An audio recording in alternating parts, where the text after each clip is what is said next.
Hello, guys. Welcome back to Slothbox. I'm joined by the man fighting out of California, Daniel Chucky Barrera. He's one of the biggest prospects going at the minute. And I like to start my interviews off with this question regularly.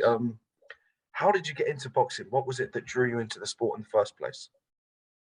Well, when I was younger, I was always like, I liked fighting with like my family, just wrestling and stuff. And then I had a cousin who did Muay Thai, and I had went to go want to watch his amateur events, and I wanted to get into Muay Thai. But then one day, I was at home, just a normal kid, on the summer, not doing anything, enjoying his days off from school.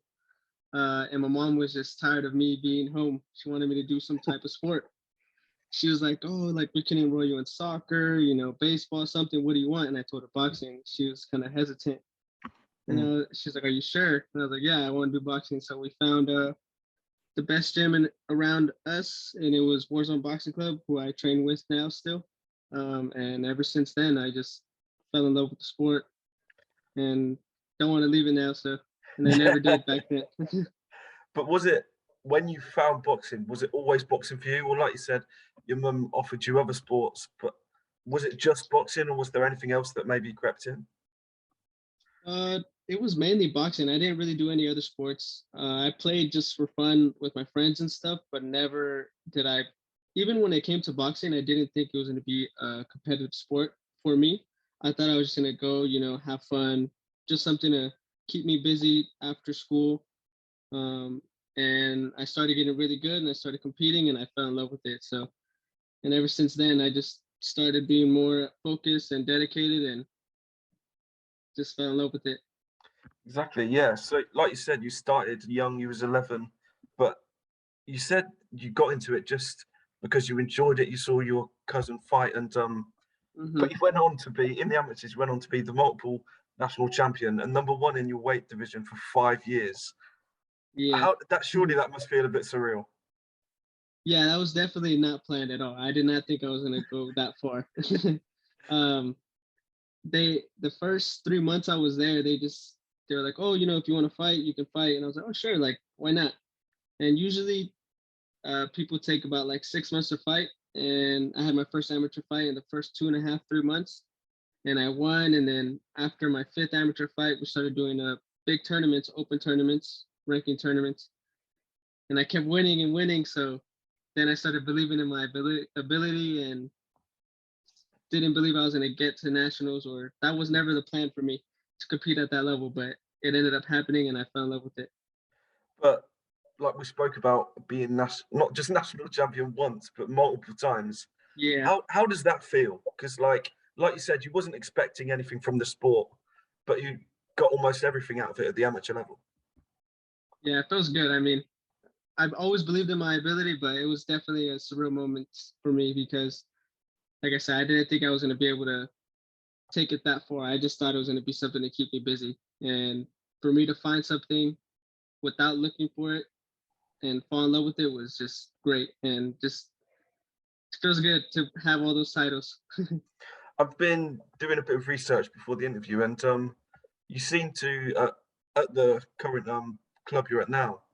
You and your coach, he's been your coach since day one, right? And that Yes. relationship you seem to have seems to be something really special. Oh yeah, definitely. He's like a more than a coach to me, more like a father figure as well. We have a good bond. I wouldn't go with any other coach but him. So definitely loyal to him. Yeah. But earlier you spoke about how surreal it was winning those national championships. Talking of the surreal, I saw that you was Chocolatito sparring partner. Yeah, that was cool Mate, too. tell me about that experience. What was that like? Oh man, the first time I sparred him, I had a lot of trouble because I mean he's a Yeah, veteran. He knows what he's doing. yeah, He's seen everything. So anything I try to do, he had to answer for. I mean, it was very rare that I could land anything in the beginning. Um, but luckily my coach, I mean, he has all this knowledge, so he gave me instructions, fed me instructions, and as long as I listened to him, I landed, and it was good. But I learned a lot. I mean, from him, he doesn't he's active. He throws, or he makes it seem like he's throwing 1,000 punches, but he's just in your face, making you believe he's doing things and he's really not. And that wears you out mentally. And once I started getting used to, okay, I can't react to everything he's doing because then I'm going to be open for every shot. Yeah. I learned that, and it made me a much better fighter because I learned to stay composed in a lot of situations that I don't need to react to. How many rounds would you say you've actually done with it? With him, I'd say about like 48 maybe. That's got to be some crazy Yeah, experience, like definitely. especially with you turning pro, like going into the pro game with that in your locker. That's crazy. Yeah, we were going 4-minute rounds, so it was a Yeah, lot better. yeah. And but with Chocolatito, there's this debate around him, like, is he one of the greats? He's done so much in the sport, coming from nothing, and look at him now. You've been in the ring with him yourself. Do you see him as one of the greats? Oh, most definitely. Yeah, nobody could take that away from him. He's definitely going up there. He's for sure should go down as a pound for pound, or I believe he can still this year, or maybe the beginning of next year or the following year he can be pound for pound king again. He was already Yeah. many times, so he can do it again for sure. But back to yourself, you've got your pro debut coming up, and I was just wondering. I spoke to not sure if you've heard him, Tito Mercado, a little while back, and Yes. yeah, and he was like yourself, he was a national champion, but he decided to turn pro quite early, and you're in a similar boat to him. And I was just wondering, what was the decision behind going pro so early? So we were supposed to turn pro in 2018, and we were gonna be. It was after I believe the USA Nationals, and we were getting ready. I've always had the pro style, so the pro style always fit me. I never really had that amateur style that I was in and out, just quick flurries. More of technical wise, like I had a slower pace. I was set for the pros, um, and we wanted to do it like 2019, but then it was around the time COVID hit, so we had to Yeah, take that time off, and now we get back into it. And we were supposed to fight in October as well, and I forgot what happened. Something injury related, and um, now we're back into it. So I yeah, mean, I think it's the best time to turn pro too because I've gotten a lot of rounds now that I'm 20 years of age. I've gotten rounds with grown men. I felt their power. yeah, You know, their knowledge and like if even if they're 10-0, 7-0 as a pro, they still have pro rounds under them. So they've learned to be a lot composed. They know like, okay, I'm gonna take this shot just to land this one. yeah. So I've learned a lot. I've learned a lot for just the little time I've been sparring with these real men, and I felt their power. So now I know like this is a different game. But talking of that pro debut, how's the camp and preparation gone? Because it's like I say, it's a completely different game from the amateurs. So like I say, how's the camp been for that? Oh, it's been phenomenal. I mean, we've been studying this guy. We have a game plan, which we should definitely dominate him. I just have to pull the trigger on everything that I do. I have the ability to beat him in every way. But that all comes down to me. My coach could feed me all this information, give me all the instructions, but if I don't do it, it's my fault. It's nobody else's. Yeah. So, but we had good sparring with this kid out here in Arizona. His name's Noah Contreras. He's 7-0, I believe. And then we also got some rounds with Scrappy as well. He's 10-0 with 8 KOs. So Decent rounds. yeah, he was good work as well. He's a Golden Boy prospect, I believe. Yep. Decent.